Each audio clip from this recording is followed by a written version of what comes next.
when there's no more hope is left in me. I can see what comes my way. फरवरी माह का पहला घटनाक्रम बनता है रेवन एक्स।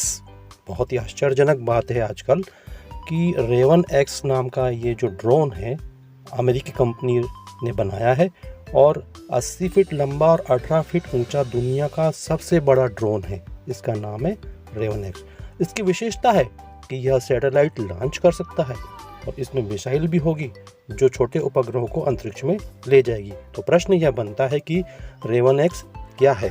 रेवन एक्स सबसे बड़ा विश्व का ड्रोन है और जो अमेरिकी कंपनी ने बनाया है और इसको अमेरिकी कंपनी लॉन्च करने जा रही है, जिसके माध्यम से सैटेलाइट भी लॉन्च किए जा सकते हैं, मिसाइल भी लॉन्च की जा सकती है। भारत का पड़ोसी देश म्यांमार फिर मुसीबत में। 2 फरवरी 2021 को म्यांमार में सेना ने देश की अस्थिरता का हवाला देते हुए सरकार का तख्ता पलट करके कमान अपने हाथ में ले ली है। देश के सर्वोच्च नेता आंग सान सू की को एवं राष्ट्रपति विन मिंट को गिरफ्तार कर लिया गया है। सेना ने 1 साल के आपातकाल की घोषणा कर दी है। दूसरी ओर यह भी आरोप लगाया जा रहा है आंग सान सू की के ऊपर क्योंकि उन्होंने कुछ नियमों और कानूनों का उल्लंघन किया है, इसलिए उनको गिरफ्तार किया गया है। साथ ही साथ सूकी की लगातार बढ़ती लोकप्रियता से चिंतित होकर के और आगामी चुनाव में बहुमत फिर से हासिल करने की संभावनाओं के कारण सेना इस प्रकार की हरकत कर रही है। तो म्यांमार एक बार फिर से मुसीबत में है और वहाँ पर तख्ता पलट दिया है सेना ने और म्यांमार का पुराना नाम जो है बर्मा रहा है और इसकी राजधानी रंगून रही है। तो फरवरी में तख्ता पलट होने वाला देश जो है वो म्यांमार है। नेक्स्ट आता है एरो इंडिया 2021। एक प्रदर्शनी है यह और इसका नाम है एरो इंडिया 2021। 3 फरवरी 2021 की का घटनाक्रम है यह बेंगलुरु में 3 फरवरी 2021 को प्रारंभ हुआ है और यह एक एयर शो प्रदर्शनी है जो विश्व में अपने आप पर प्रथम प्रदर्शनी हो सकती है। इसमें दर्शक और कंपनियां दोनों डिजिटल माध्यम से शिरकत कर रही हैं। इसमें सेना से संबंधित विभिन्न प्रकार के विमानों का प्रदर्शन और क्रय विक्रय किया गया है। साथ ही साथ यह प्रदर्शनी 3 से 5 फरवरी तक संचालित की गई है। तो यह प्रदर्शनी है जिसका नाम है एरो इंडिया। महत्वपूर्ण घटनाक्रम है, सेना के द्वारा इस प्रदर्शनी को आयोजित किया गया है। 3 फरवरी से 5 फरवरी तक यह बेंगलुरु नामक शहर में आयोजित की गई है। नेक्स्ट घटनाक्रम है आत्मनिर्भरता शब्द। इस शब्द को ऑक्सफोर्ड लैंग्वेजेस ने वर्ष 2020 का Hindi word of the year घोषित किया है। तो ऐसा कौन सा शब्द है जिसको Hindi year of the word घोषित किया गया है?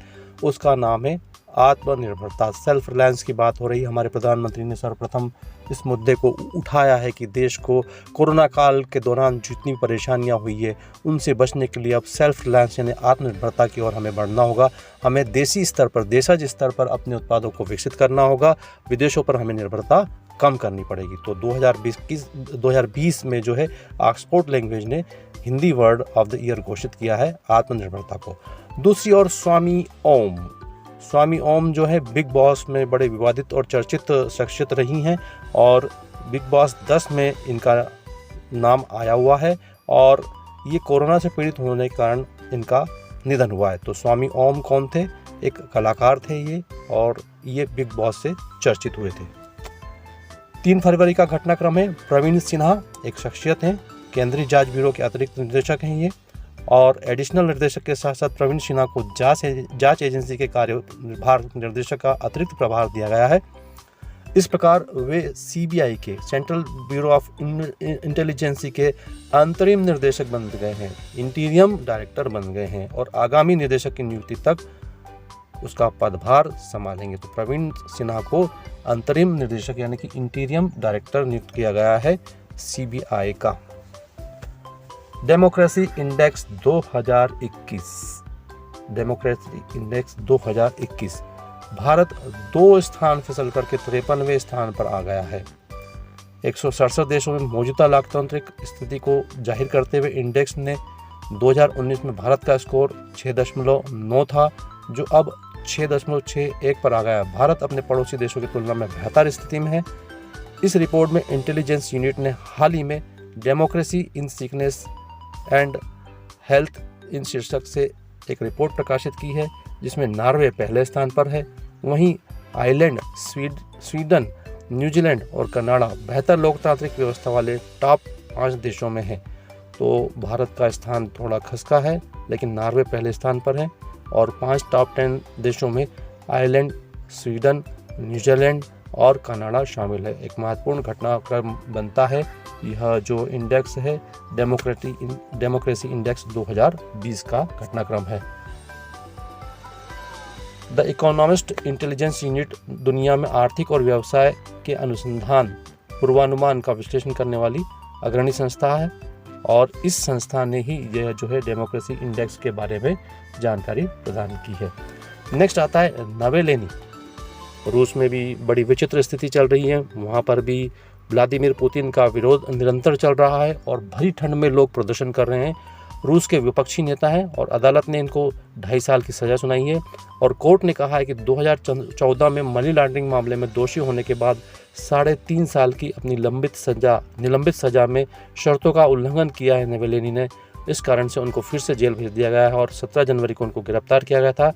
और जो नवेलेनी है ये पुतिन का पुरजोर विरोध कर रहे हैं और जनता इनके साथ खड़ी हुई है। इनकी पत्नी ने भी एक अभियान चलाया जिसका महिलाओं ने बहुत जोरदार समर्थन किया है। 7 फरवरी 2021 का घटनाक्रम है। पश्चिम बंगाल के हल्दिया में हमारे प्रधानमंत्री नरेंद्र मोदी ने 4,500 करोड़ के प्रोजेक्ट हल्दिया तेल गैस व सड़क प्रोजेक्ट का उद्घाटन किया है और यहाँ पर हल्दिया रिफाइनरी का निर्माण किया जाएगा। तो प्रश्न बनता है हल्दिया रिफाइनरी कहाँ है? यह पश्चिम बंगाल में है और किस प्रोडक्ट से संबंधित है? तेल एवं गैस के प्रोडक्ट से यह संबंधित है। चोरा चोरी कांड शताब्दी समारोह 4 फरवरी 2021 स्वतंत्रता संग्राम के दौरान उत्तर प्रदेश के गोरखपुर में जो चोरा चोरी स्थान था वहाँ पर घटना हुई थी यह, और 2022 में इसके 100 साल पूरे हो रहे हैं। इस अवसर पर पूरे साल चलने वाले शताब्दी समारोह की शुरुआत आदरणीय प्रधानमंत्री नरेंद्र मोदी जी ने ऑनलाइन की है और 4 फरवरी 1922 को स्वतंत्रता संग्राम सेनानियों ने चोरा चोरी में पुलिस चौकी को आग लगा दी थी जिसमें 22 पुलिसकर्मी मारे गए थे। भारतीय इतिहास में इस घटनाक्रम का अत्यंत महत्वपूर्ण स्थान है। तो 100 साल पूरे होने पर शताब्दी वर्ष कौन से घटनाक्रम जो कि इतिहास से संबंधित है मनाया जा रहा है और वह घटनाक्रम है चोरा चोरी हत्याकांड और यह घटनाक्रम हुआ था 4 फरवरी 1922 को। इसके 100 साल पूर्ण होने जा रहे हैं। T10 भी एक क्रिकेट मैच का एक फॉर्मेट है। जैसे T20 होता है ऐसे T10 भी होता है। T10 में मात्र 12 गेंदों पर 50 रन बनाए गए हैं और वह शख्स है, वह खिलाड़ी है जिसने 4 फरवरी 2021 को यह कारनामा करके दिखाया है। वेस्ट इंडीज के क्रिस गेल ने और उनकी जो टीम है वो आबू धाबी थी, उसके लिए खेलते हुए मराठा अरेबियंस की ओर से 22 गेंदों पर 84 रन बनाए। उनकी पारी में 9 छक्के और 6 चौके शामिल थे। T10 में संयुक्त रूप से सबसे तेज 50 रन जो हैं क्रिस गेल के द्वारा बनाए गए हैं। बहुत महत्वपूर्ण रिकॉर्ड है और खेल जगत की एक महत्वपूर्ण घटनाक्रम है। T10 में 12 गेंदों पर 50 रन बनाने वाले खिलाड़ी का नाम है क्रिस गेल और क्रिस गेल ने जो वेस्ट इंडीज के खिलाड़ी हैं टीम अबू धाबी के लिए खेलते हुए मराठा अरेबियंस की ओर से यह रिकॉर्ड बनाया है। क्रिस गेल को बहुत बहुत बधाई।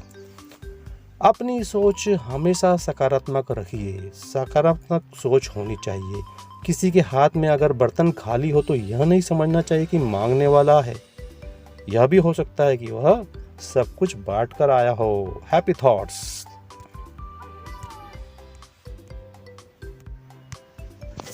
जो रूट ये इंग्लैंड के कप्तान और बल्लेबाज हैं। 5 फरवरी 2021 का खेल जगत से घटनाक्रम है जिन्होंने पहले टेस्ट मैच में 128 रन बनाकर तीसरा टेस्ट शतक लगाया। एशिया में 9 साल बाद किसी इंग्लिश बल्लेबाज ने लगातार 3 टेस्ट मैच में शतक लगाए कंटिन्यूसली, वो भी एशिया में, और उनका नाम है जो रूट। इसके पहले 2012 में एलिस्टर कुक ने ऐसा किया था।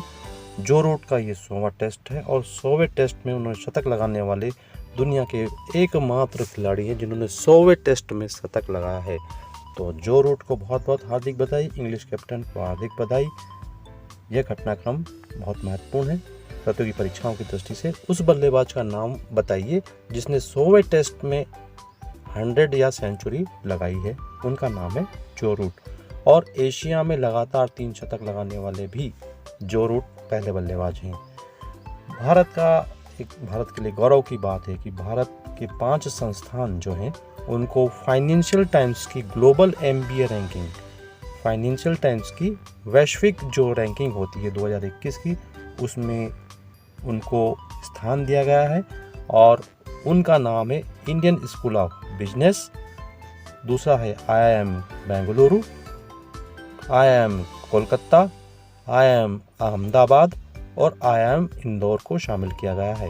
ये भारत के लिए बड़ा गौरव का क्षण है। तो कुल मिलाकर के 5 संस्थान हमारे फाइनेंशियल टाइम की ग्लोबल रैंकिंग MBA रैंकिंग में शामिल किए गए। उनके नाम मैंने आपको बताए हैं। महत्वपूर्ण ऑब्जेक्टिव बनता है प्रतियोगी परीक्षाओं की दृष्टि से। पाकिस्तान और अफ्रीका के बीच में रावलपिंडी में एक मैच खेला गया जो टेस्ट मैच रहा था, और उस टेस्ट मैच को जो अफ्रीका को हराया पाकिस्तान ने, रावलपिंडी में खेले गए दूसरे और अंतिम टेस्ट मैच में पाकिस्तान ने 2-0 से अफ्रीका को हरा करके टेस्ट सीरीज जीत ली है। तो पाकिस्तान और अफ्रीका के बीच खेली गई टेस्ट सीरीज को पाकिस्तान ने अफ्रीका को 2-0 से हरा करके जीता है। उत्तराखंड में 8 फरवरी को नंदा देवी के ग्लेशियर टूटने पर जो बाढ़ आई है उससे ऋषिगंगा बिजली प्रोजेक्ट और तपोवन बिजली प्रोजेक्ट को नुकसान हुआ है और ये प्रोजेक्ट बहकर टूट गए हैं। केदारनाथ हादसे के 7 साल बाद यह तबाही हुई है। तो उत्तराखंड में यह तबाही हुई है और नंदा देवी में ग्लेशियर टूटे हैं। 2 प्रोजेक्ट हमारे नुकसान पहुंचा है। पहले का नाम है ऋषिगंगा बिजली प्रोजेक्ट और दूसरे का नाम है तपोवन बिजली प्रोजेक्ट। तो इन प्रोजेक्ट से ऐसा मालूम पड़ता है कि हमें प्रकृति के साथ कुछ तालमेल बिठा करके चलना पड़ेगा, तभी हम अपने जीवन को सफलतापूर्वक संचालित कर सकते हैं। एक व्यक्तिगत जो उपलब्धि है, एक व्यक्तिगत जो महिमा कौल नाम की महिला है, वो ट्विटर इंडिया की पब्लिक पॉलिसी डायरेक्टर थी और महिमा कौल ने जो है व्यक्तिगत कारणों से अपने पद से इस्तीफा दे दिया है। तो ट्विटर की जो पब्लिक पॉलिसी डायरेक्टर हैं महिमा कौल रही हैं और 2015 से यह इस पद पर कार्यरत थी और इन्होंने अभी हाल फिलहाल में इस्तीफा दिया है। कॉल मेयर्स, खेल के जगत से 8 फरवरी का घटनाक्रम है। कॉल मेयर्स, वेस्टइंडीज व बांग्लादेश के बीच चटगांव में जो खेला गया है टेस्ट मैच, उसमें कॉल मेयर्स ने 210 रन बनाकर के डेब्यू टेस्ट की दूसरी पारी में दोहरा शतक लगाने वाला प्रथम बल्लेबाज होने का गौरव हासिल कर लिया है। और कॉल मेयर्स जो हैं वेस्टइंडीज के बल्लेबाज रहे हैं और चटगांव में इन्होंने यह गौरव हासिल किया है। कॉल मेयर्स ने 210 रन बनाए हैं और दूसरे पारी में, और वो भी डेब्यू टेस्ट में, यानी जो भी है ना जिसमें उन्होंने पदार्पण किया है, पहली बारी जो टेस्ट खेलना है, डेब्यू टेस्ट की दूसरी पारी में दोहरा शतक लगा करके पहले बल्लेबाज बन गए कॉल मेयर्स वेस्टइंडीज के। ATP टेनिस टूर्नामेंट कप खेल जगत का एक और घटनाक्रम है। 8 फरवरी का है यह। मेलबर्न में, जो कि ऑस्ट्रेलिया में है, मेलबर्न में खेले गए टूर्नामेंट में रूस ने इटली को 2-0 से हरा करके पहली बार ATP टूर्नामेंट जीता है। तो वो कौन सा देश है जिसने इटली को ATP टेनिस टूर्नामेंट में हरा करके पहली बार टूर्नामेंट जीता है? उस देश का नाम है रूस। अंकिता रैना भारत के लिए एक उपलब्धि है। भारत की जो अंकिता रैना है, ये खेल जगत की उपलब्धि है। भारत की अंकिता रैना ने मेलबर्न में होने वाले ऑस्ट्रेलियन ग्रैंड ओपन मेलबर्न में खेले जाने वाला है के लिए क्वालिफाई कर लिया है। अंकिता ग्रैंड स्लैम खेलने वाली भारत की 5वीं खिलाड़ी बन गई हैं और अंकिता सिंगल्स और डबल्स दोनों मैच खेलेंगी, सिंगल्स भी खेलेंगी और डबल्स भी खेलेंगी। अंकिता सानिया मिर्जा के बाद दूसरी भारतीय खिलाड़ी है जो डबल्स ग्रैंड स्लैम खेलेगी। तो अंकिता जो है हमारे लिए एक महत्वपूर्ण उपलब्धि लेकर के आई हैं और लॉन टेनिस में यह सिंगल्स और डबल्स दोनों ही खेलेंगी और सानिया मिर्जा के बाद ये दूसरी भारतीय खिलाड़ी हैं जो डबल्स भी खेलेंगी ऑस्ट्रेलियन ग्रैंड ओपन जो कि मेलबर्न में होगा। ऋषभ पंत की उपलब्धि पर हमें नाज है, गर्व है और अंतर्राष्ट्रीय क्रिकेट परिषद ICC ने यह भारत के ऋषभ पंत को सबसे पहला प्लेयर ऑफ द मंथ, जैसा कि मैंने आपको पहले भी बताया हुआ है, खेल जगत का जो घटनाक्रम था पिछला वाला जो हमारा वीडियो था, आईसीसी ने player of the month declare करने के लिए जो है घोषणा की है। तो पहली बार जो है भारत के जो बल्लेबाज हैं विकेट कीपर ऋषभ पंत को, और महिलाओं में दक्षिण अफ्रीका की शबनीम इस्माइल को यह अवार्ड दिया गया है। दोनों को बहुत बहुत शुभकामनाएं, बधाइयाँ। मध्य प्रदेश के लिए एक उपलब्धि हुई है, फासिल पार्क बनाया गया मध्य प्रदेश में। प्रदेश का एवं देश का पहला आधुनिक फासिल पार्क है यह। इंदौर से 90 किलोमीटर दूर मांडव जो है, मांडवगढ़ जो ऐतिहासिक स्थल है हमारा जो पर्यटन स्थल है, जो इतिहास में जिसका काफ़ी महत्वपूर्ण स्थान रहा है, धार जिले में मांडव है।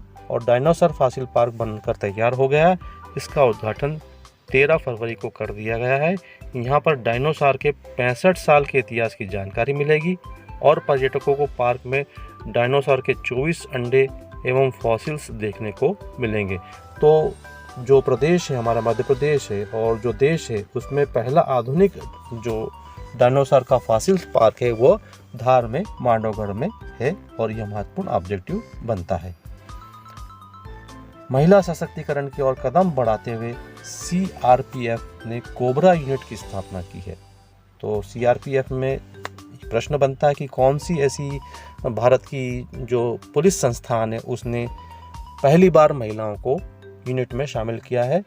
और ये 34 महिला कमांडो को पहली बार शामिल किया गया। इनको 3 महीने का प्रशिक्षण दे करके नक्सल प्रभावित दंतेवाड़ा और अन्य क्षेत्रों में तैनात किया जाएगा। प्रथम बार सीआरपीएफ में महिला कमांडो को कोबरा यूनिट में शामिल किया गया। तो इनकी पदस्थापना जो है दंतेवाड़ा में नक्सल प्रभावित क्षेत्रों में की जाएगी और सीआरपीएफ के द्वारा कोबरा यूनिट की स्थापना